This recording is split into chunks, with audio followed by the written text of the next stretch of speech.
like journeys like that. Anyway, lights.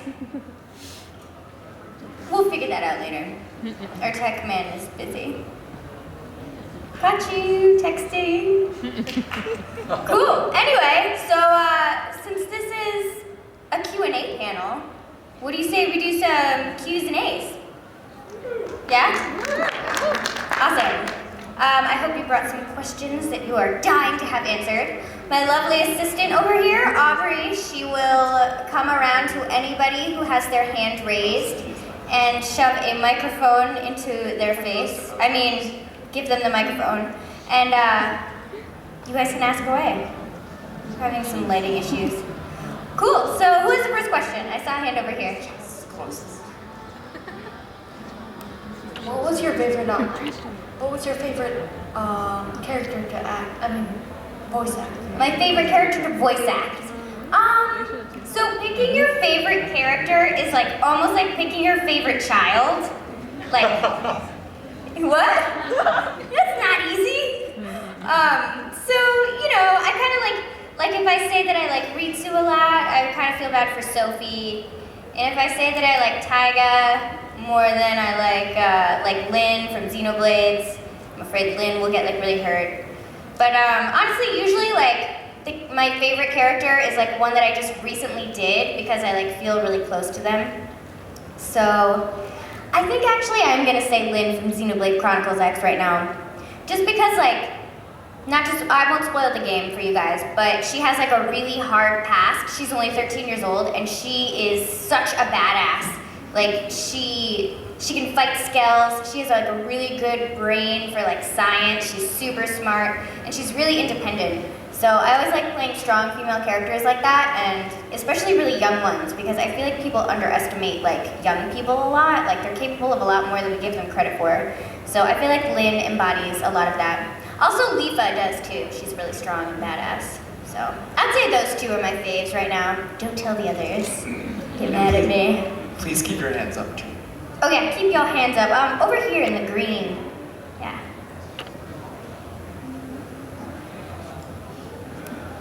What's your cat's name? My cat? My cat is named Cosmo. He's orange and he's a Persian. And the cat in that video is actually my brother's cat, who you may have seen without his hat on. And that cat is named Gizmo, and we call them cousins. Or his shirt, you know. Or a shirt. He doesn't need to wear a shirt. It was summer. Yeah, but Cosmo is great. I tweet a lot of pictures of him hanging out with me. He's awesome. I love him. What was it like to voice Nami, a character in such a big game, like franchise like that? So for those of you who don't know, I'm the voice of Nami from League of Legends. And so League of Legends is very, very like particular about their characters and their voices. So there were a lot of people in that session.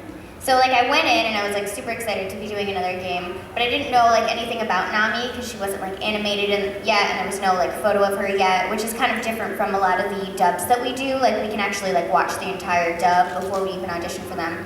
So with Nami, I was just kind of like winging it for the audition and for the first part of the session. So basically I went in and there were all these people from, oh my God, is it Riot that makes it? Yeah, so there were all these people from Riot that were like sitting there, like all these like executive people, like super serious, like, and I don't know. And then there was a director who was Christy Reed, and then the engineer. And so we spent the first like 10 minutes kind of like dialing her voice into place. They liked what I did for the audition, but it's funny because like when there's so many producers and executive people in the room, like they all want to have their say.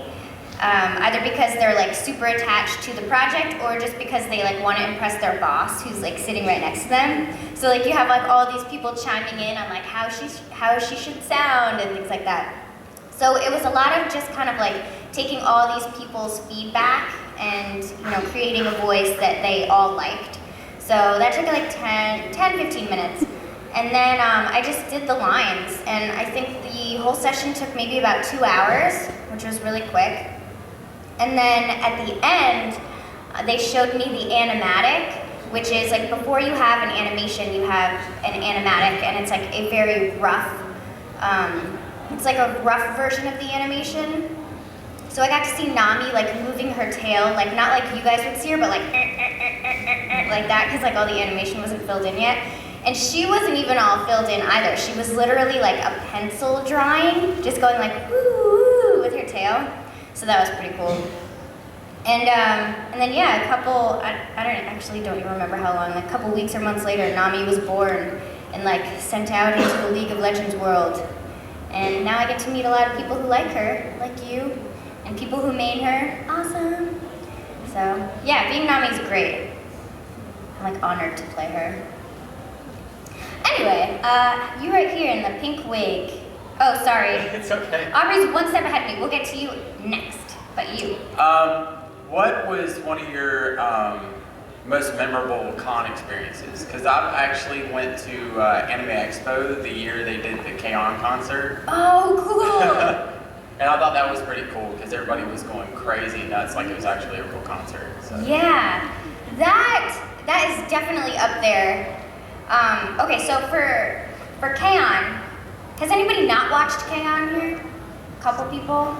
Okay, so K-On! Is about a group of girls who form a band. And they all play their own instruments and they write their own songs, and I love K-On! It's a really, really great show. And in addition to the anime, there are actually like original songs that go along with it. And in Japan, they released them on the radio. They were in like J-Pop 40, and there's lots of albums. So like, it's like a dual experience. Like you have the anime and then you have the music. So the music was a huge part of it. And as part of the promotion, they had us, the voice actors, cosplay as our characters. So I cosplayed as Ritsu, the drummer. And Stephanie Shea was the bassist, and Stephanie Shea was the guitar player. Christina V was the bassist, and then Shelby Lindley was the keyboard player. And then we had Azusa too, although now I can't remember if she played guitar or bass. Someone probably knows. Anyway, so they had all of us like cosplay and put on a concert at cons like Anime Expo as our characters.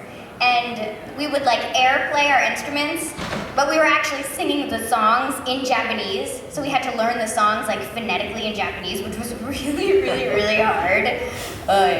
I don't think I ever want to do that again, but we somehow managed to pull it off.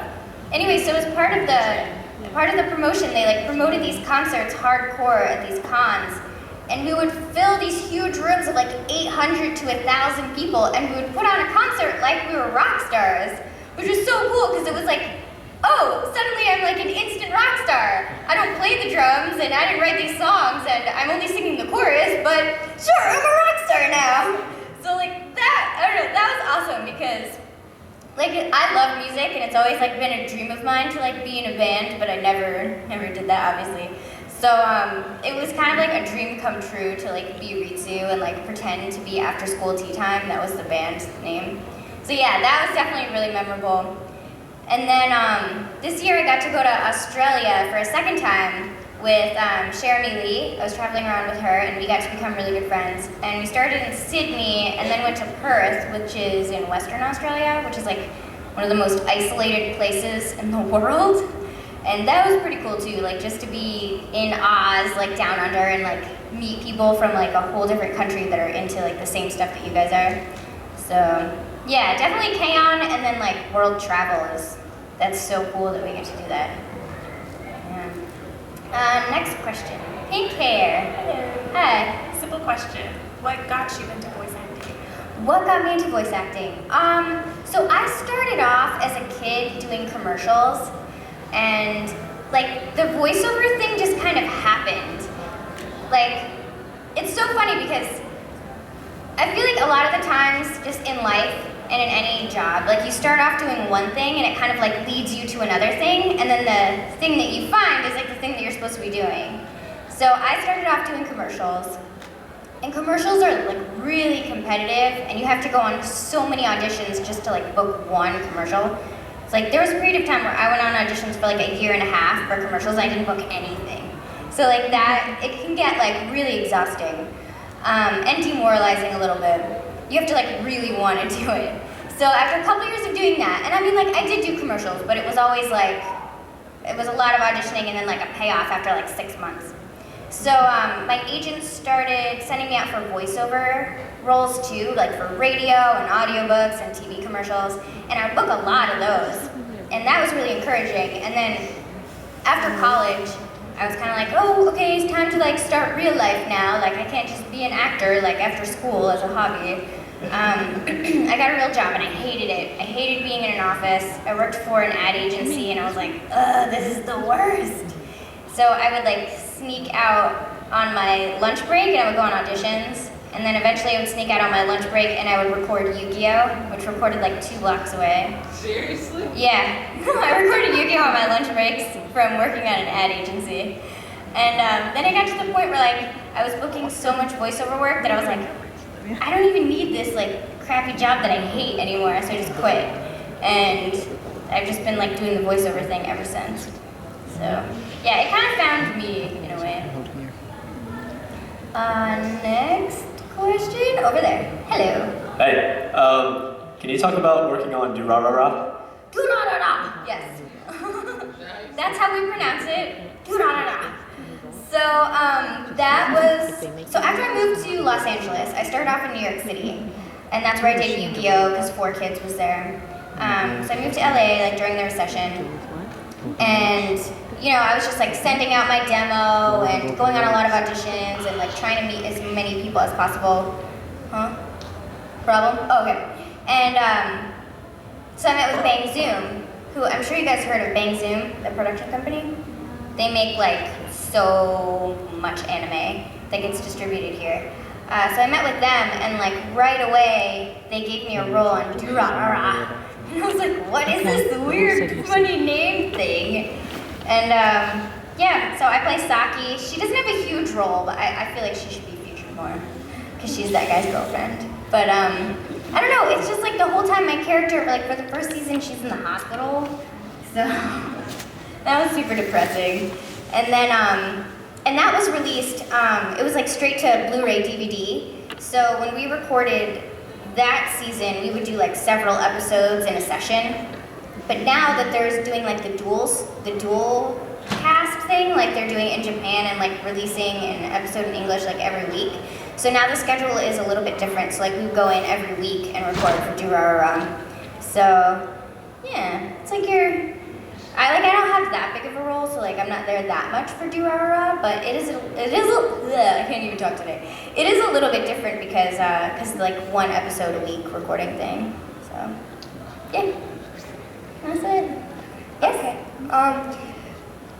On the schedule, the yesterday schedule, it said Cassandra Lee. I know. Today it says Cassandra Les Morris. Yeah, I know. And I don't know why. I don't know why either. They totally spelled my name wrong. Which is kind of like On like the official schedule, it spelled my name like all different ways, and I didn't correct them. I don't know why. Cause like I just got here and I was like, oh, I guess people will know that that's me. Cause like who else would that be? I don't work programming. What about the website? Good on Is you. that curious? Oh yeah, like why does the website say that? Did the website mess up too? Yeah, on the website. I think somebody was just like going like this when they were like typing it out, and they were like, that looks like Cassandra. Yeah, we'll just go with that. How many S's? There's like 3 S's, like a random I, like none of the letters are in the right place. I demand a refund! Yes, next person. Are there any characters you wish you could have voiced or are hoping to voice in the future? So here's the thing. We go on, actors go on so many auditions that, and I've done this before and I've learned my lesson the hard way. If I audition for something and I'm like, I want this role so bad, it just then during the audition I like get like really tense, and then like I'm overthinking every line and I'm like doing every line again and again, and it like doesn't really come out good. So I try not to like covet roles, because 90% of the time like you can end up really, really disappointed. So you're like, I wanted that role so good and I didn't get it, and I hate the person who got it, I hate my life, why did I do it? I quit. Yeah, so like you could totally get like that. And I've gotten like that maybe once or twice. So I've learned my lesson, but I will say it's like a vague thing. I love like 80s cartoons. That's what I grew up watching, like My Little Pony and She-Ra and He-Man and Jem. If they were to bring back something like that, I mean, My Little Pony's obviously, like that's done in Canada. But if they were to bring back like some of the classics, which they kind of are for some of them, I would love to be in those. Like Teenage Mutant Ninja Turtles. Yeah, like a Teenage Mutant Ninja Turtles, like DuckTales, you know, like Animaniacs, like, it'd be so cool, yeah. But actually, so did anybody ever watch the Popples? A couple people? Okay, so yeah, that guy, yeah, okay, cool. So a couple of you. I had a Popple when I was little, and I loved the Popples. And my like dream came true last year when I got cast as a Popple. And now there's a whole new like Popple series on Netflix that I'm a part of, and that was like, yes, finally! Like my 3-year-old self would be so excited right now. So yeah, stuff like that that just like brings in the nostalgia factor. I think that's really cool. Yes? Which of your characters would you say impacted your life the most? Oh, that's a good question. Yeah, no one was talking. Which character has impacted my life? In a funny, okay, I'm gonna say, because there's two that have like kind of like impacted me in different ways. So Taiga is very, like she has a hard exterior, but like she's a softie inside, and I feel like I can get like that sometimes, and like watching her struggle, especially to like find love, and like the struggle like with her dad, and just like, you know, I just feel like I relate to that. So like watching Taiga was kind of like self-reflective for me, and it's kind of made me be like